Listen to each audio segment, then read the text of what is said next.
You're losing $1,500 a year inside the grocery store and you don't even know it. Worse, there's one item you're probably buying every single week, paying a 4,000% markup for, that is quietly poisoning you with microscopic plastics. You already read the title. You know the supermarket is a trap. It looks like a smart choice. It feels like convenience or health or value. But that's not an accident. That is the design.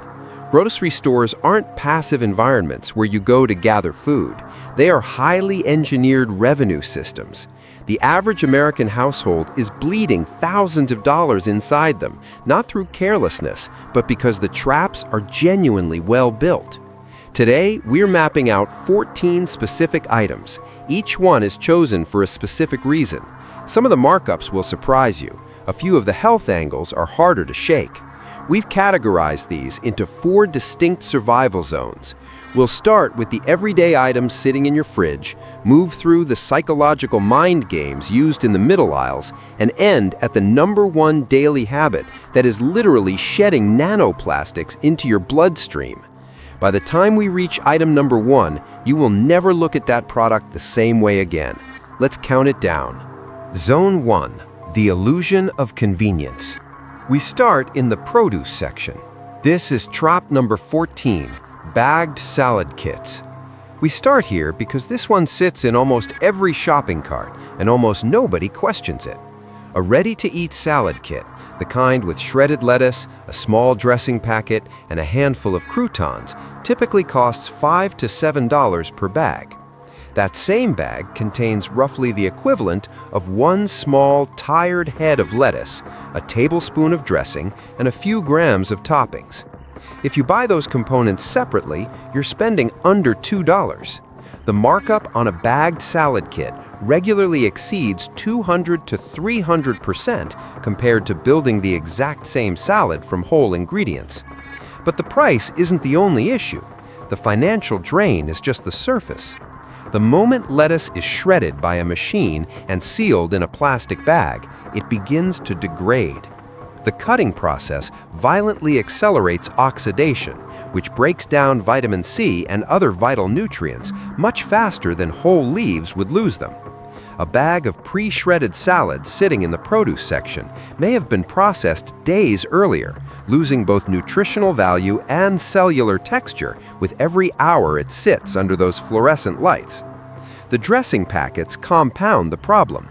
Most contain dangerously high amounts of sodium, added sugars, and chemical stabilizers designed to extend shelf life, not to improve flavor.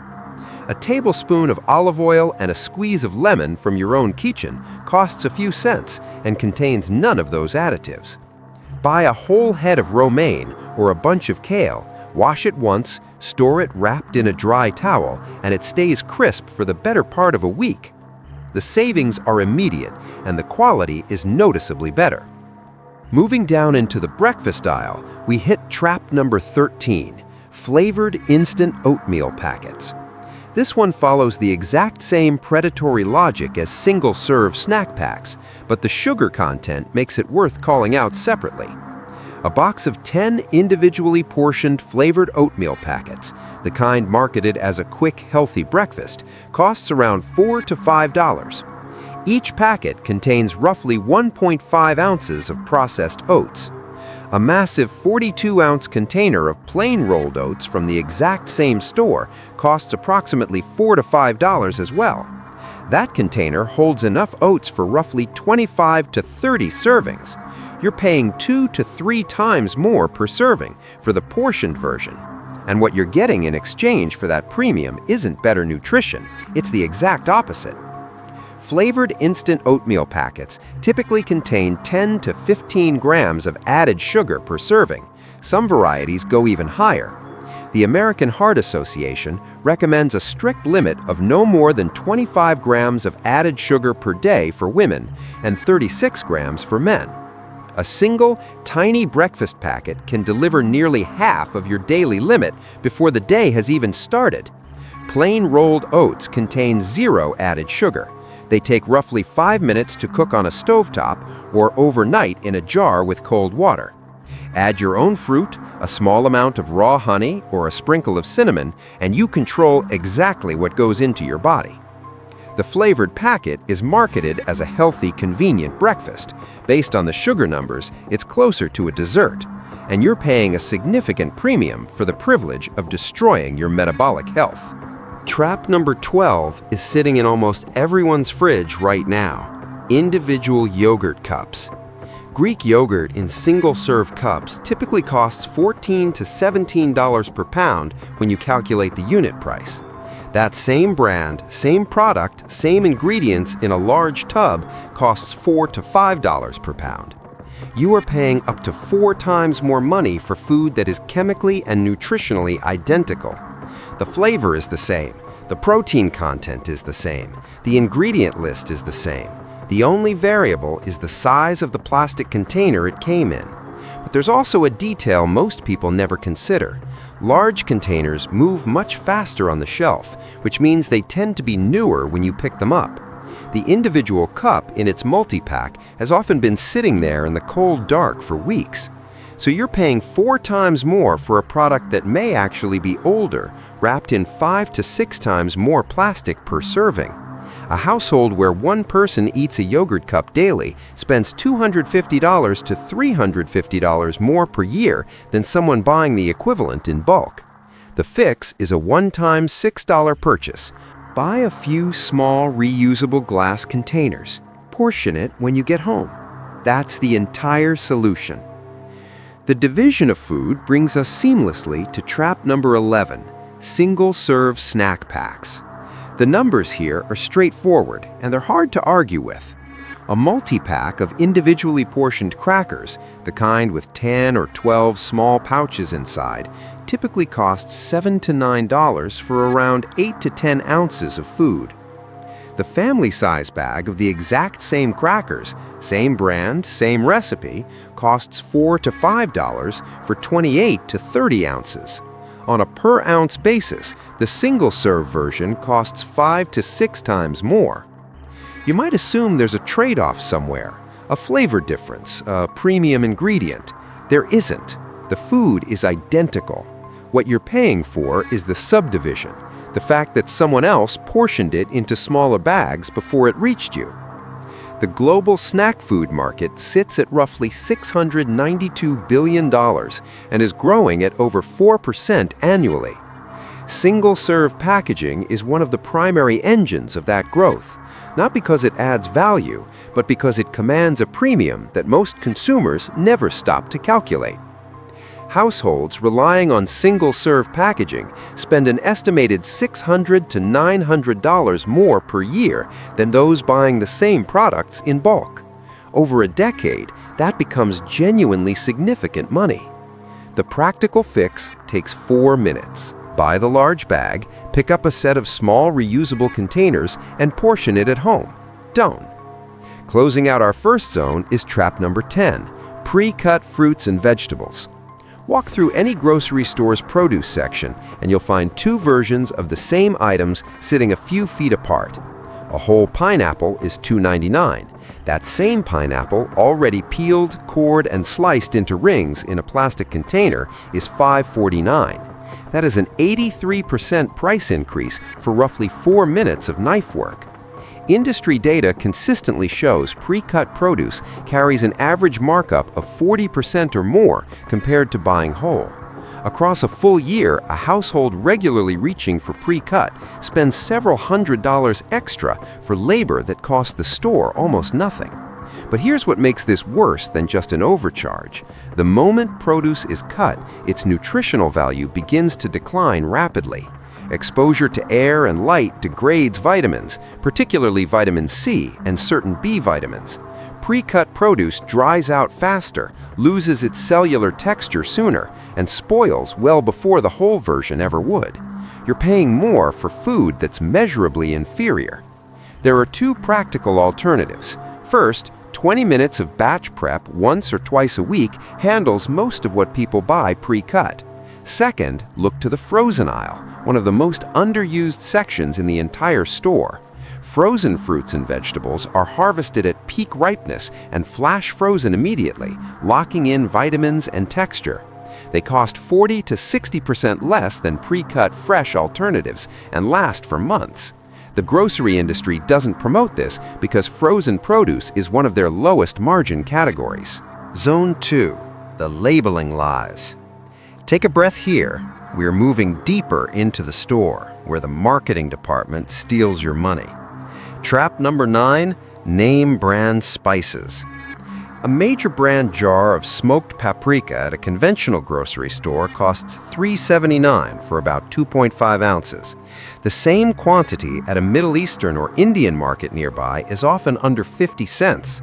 That is a price difference approaching 700% for the exact same spice. Name brand spices consistently carry markups of 100% or more compared to what's available elsewhere. But the pricing gap isn't even the most significant problem. Those attractively designed bottles have typically been sitting in a supply chain for 6 months to 2 years before reaching your cart. Spices lose volatile aromatic compounds over time.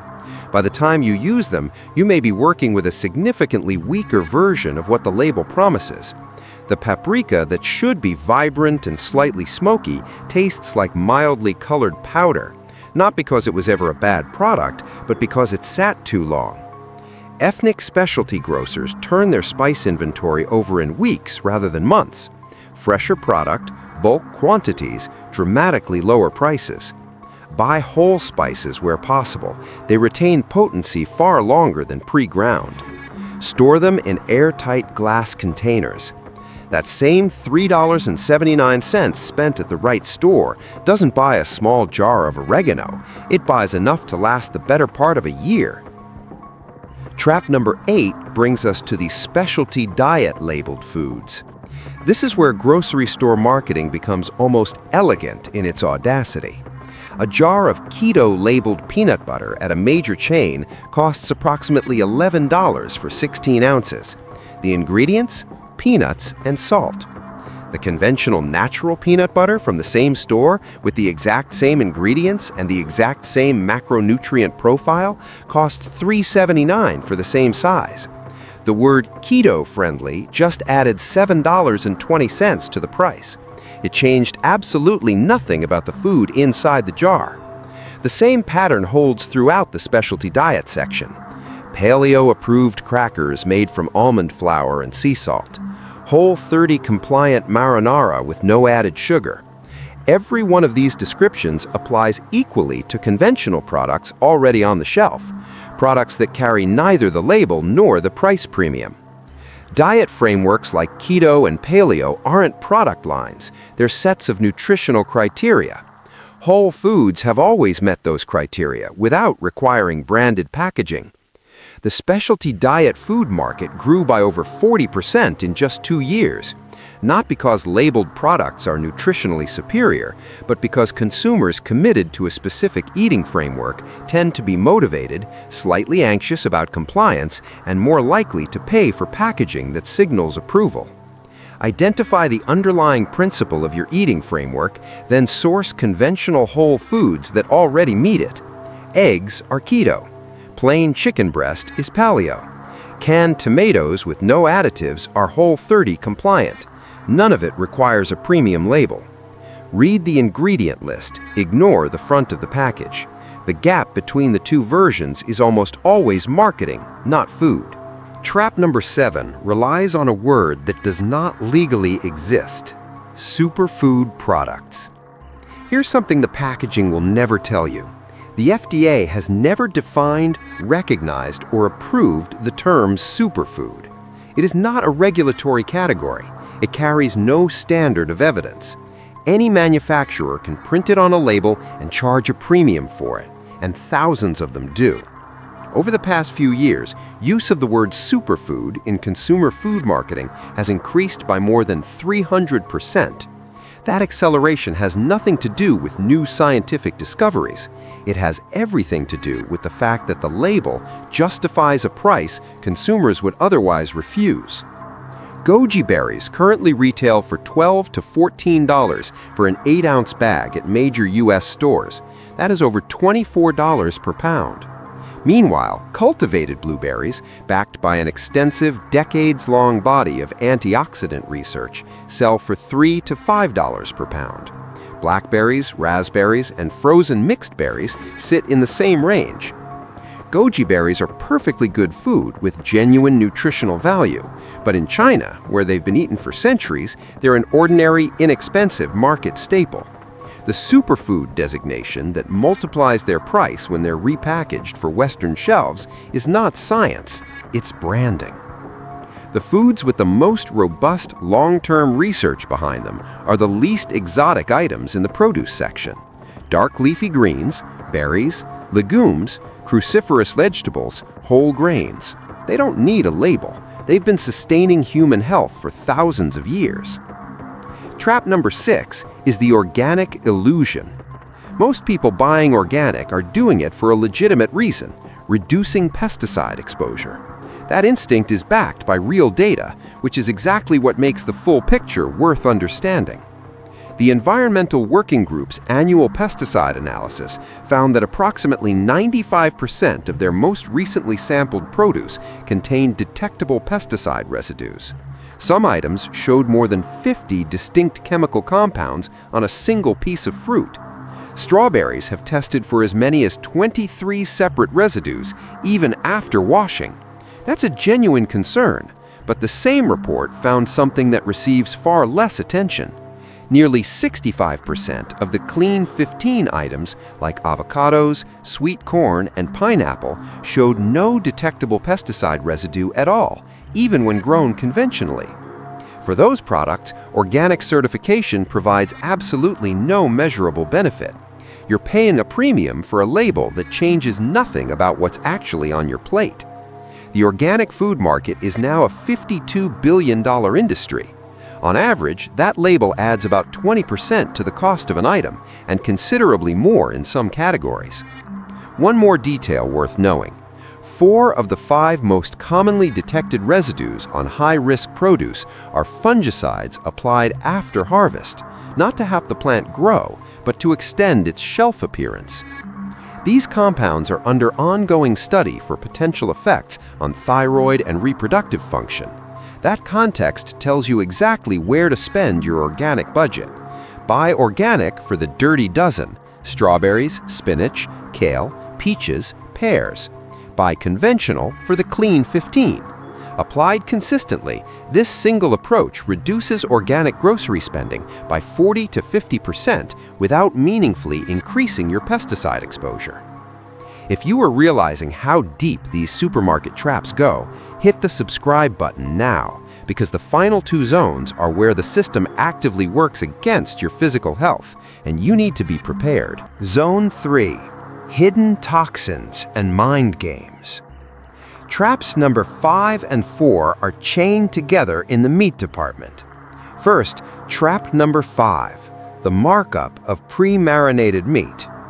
In any conventional grocery store's meat section, you'll find 2 versions of the same cut sitting a few feet apart. Plain chicken thighs are $4.49 per pound. Honey chipotle chicken thighs in a sealed marinade tray are $7.29 per pound. That is a 62% price increase for roughly 30 to 50 cents worth of sauce applied to the same piece of chicken. That's the financial picture. But there's a second issue sitting directly behind it that grocery stores have very little incentive to raise. Pre-marinated meats are frequently very high in sodium. Many commercially marinated chicken products contain 700 to 900 milligrams of sodium per serving. The American Heart Association's recommended daily ceiling is 2,300 milligrams, and ideally closer to 1,500 for adults managing blood pressure. A single serving of some pre-marinated products delivers more than a third of that limit before any other food has been consumed. The sodium isn't incidental. It's a cheap preservative that extends shelf life, enhances flavor, and triggers craving responses. From a profit standpoint, it functions almost perfectly as an ingredient. But the more significant issue goes much deeper than the markup and the sodium. And that's exactly what makes trap number 4 worth understanding. What pre-marinated meat is actually hiding. Commercial marinades don't only add flavor, they add color-enhancing compounds, preservatives, modified starches, and flavor additives specifically chosen to make meat look and smell more appealing than it might otherwise. A former grocery store meat department manager put it plainly: pre-marinated products are frequently used to move cuts that are rapidly approaching their sell-by date. Heavy seasoning, high salt content, and color-enhancing additives effectively mask the subtle changes in smell and appearance that would otherwise signal age and decay to a paying customer. That glossy, vibrant presentation is partly seasoning, but it's also partly concealment. When you make a marinade yourself, you know exactly what went into it. When you buy the pre-marinated version, you're working with an ingredient list that often includes compounds with names designed to sound more natural than they are. Research consistently links high intake of preserved and processed meats to elevated risks of cardiovascular disease and certain metabolic issues. You are paying 60% more, consuming significantly more sodium, accepting less transparency about the ingredients, and potentially buying meat that's much closer to its expiration date than you'd ever choose. In exchange, you save 3 to 5 minutes of mixing. A homemade marinade takes under 5 minutes. Olive oil, garlic, and acid, whatever herbs you have available. The result costs a fraction of the marked up version, contains a fraction of the sodium, and tends to taste better because the ingredients are actually fresh. The math simply doesn't favor the tray. Trap number 3 drains you daily: energy drinks and specialty coffee. This one is different from everything else on this list, not because the markup is unusually high, though it is, but because it's not a weekly purchase for most people. It's a daily habit. And daily habits accumulate into numbers that are genuinely uncomfortable to look at all at once. One energy drink from the grocery store costs $3.29 to $4.50. One cold brew or specialty coffee on the way to work costs $5 to $6. Buying both 3 or 4 times a week puts you at $100 to $130 per month on beverages before you've purchased a single item of food. Over a year, that is $1,200 to $1,500. Over 5 years, that's a meaningful portion of an emergency survival fund. Now add the health dimension. A standard energy drink contains 54 to 80 grams of sugar in a single can. That exceeds the American Heart Association's recommended daily limit for women and approaches double the limit for men in just one drink. The $22 billion energy drink industry has repackaged this reality behind phrases like natural caffeine, B vitamins, and clean energy. The biochemistry of what's inside hasn't changed. It's still a metabolic nightmare. The coffee markup tells a similar story. A 40-ounce container of quality ground coffee costs around $10 and produces roughly 100 cups. That is about 10 cents per cup at home versus $5 to $10 at a cafe. That is a markup approaching 5,000%. Cold brew takes exactly 4 minutes of actual effort. Coarse ground coffee, cold water, refrigerate overnight. A 32-ounce batch costs $1.50 to $2 to make. The same quantity in ready-to-drink bottles runs $15 to $25. The industry is counting on the fact that morning brain fog prevents most people from ever stopping to run these numbers. Once you do, the figures don't go away. Fuel yourself. Trap number 2 bypasses your logic and directly hacks your nervous system: the fresh bakery items. You've almost certainly felt this without realizing what was causing it. You walk into a large grocery store, and within seconds, something shifts. There's warmth in the air, the smell of fresh bread, cinnamon, something baking. And before you've looked at a single product, you're already thinking about the bakery section. Here's what's actually happening. Many major grocery chains now use scent diffusion systems that pump synthetic bakery aromas directly through the store's ventilation, not as a byproduct of actual baking, but as a deliberate, engineered intervention designed to trigger hunger and emotional comfort at the exact moment you're most likely to make an unplanned purchase. Research from the Scent Marketing Institute found that artificially circulating the scent of fresh bread in a grocery store tripled bakery sales. Not increased, tripled. That's one of the most effective forms of in-store advertising the retail industry has ever discovered. Most shoppers experience it dozens of times without ever knowing it's a mechanical system, not a real smell. The profit margins reflect the investment. Individual muffins, croissants, and decorated cookies typically carry margins of 55 to 65%. A $4.50 muffin may represent a raw ingredient cost of under $1. You're paying for packaging, presentation, and a sensory experience engineered to reach you before your reasoning did. There are two rational alternatives. Most stores have a day-old bakery section, where the previous day's items are marked down 40 to 50%. The quality difference is negligible. And store-brand baking mixes deliver equivalent results for a fraction of the cost. A $2.29 box yields the same quantity as a $10 bakery tray. The smell feels like a natural craving. It isn't. Once you understand the mechanism, it doesn't land the same way. Zone 4, the apex deception, which leads us to the final anchor, the absolute worst offense in the entire store. Trap number 1, bottled water. This is where the numbers stop being surprising and become genuinely difficult to rationalize.